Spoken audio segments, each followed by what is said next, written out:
Okay, so yes, my garage is a mess. I'm in the process of moving out. Shh.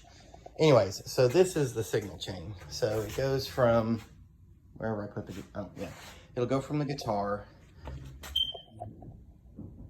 It'll go from the guitar, and I don't have that delay and flanger plugged in.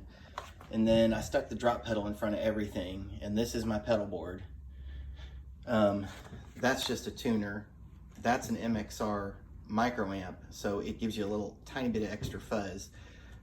This is a phase 90, and this is a hot tone or hot one, I don't know how to pronounce it, or a ho tone or something. It's kind of like an analog delay. One of the disadvantages with this setup is that you don't really have a boost capability, because when you run this Variac at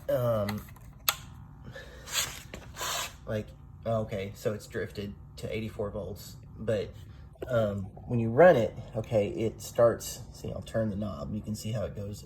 That's the input voltage going into the amp. When you run the Variac like this, and I'm running the head, so if you look here, presence is all the way up, bass is backed off, middle's dimed for the most part, treble's dimed, volume 1 is dimed, and I'm not plugged into channel 2, but that's volume 1 is dimed.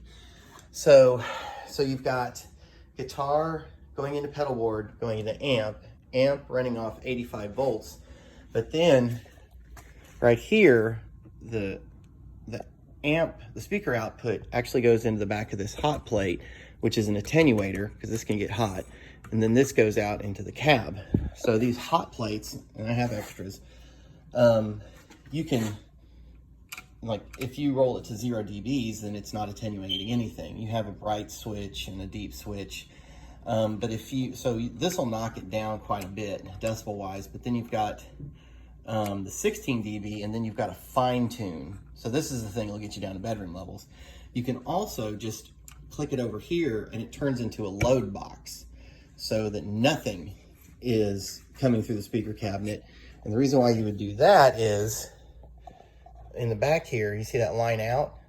So if you put it on load, you could run the tone of this Marshall, and you wouldn't get any of the attenuation flexibility here.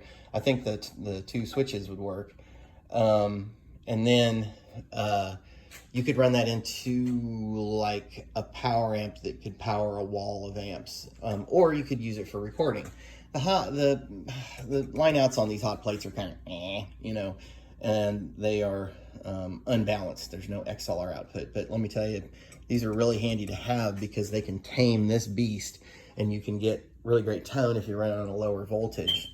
And also, when you're running power, this is not powered, but when you run all that speaker power through it, it's enough to turn on a light bulb right here, and it reacts with your playing. So if you're playing hard, it's blue, and if you back off, it starts flickering, and then it goes off if you stop playing.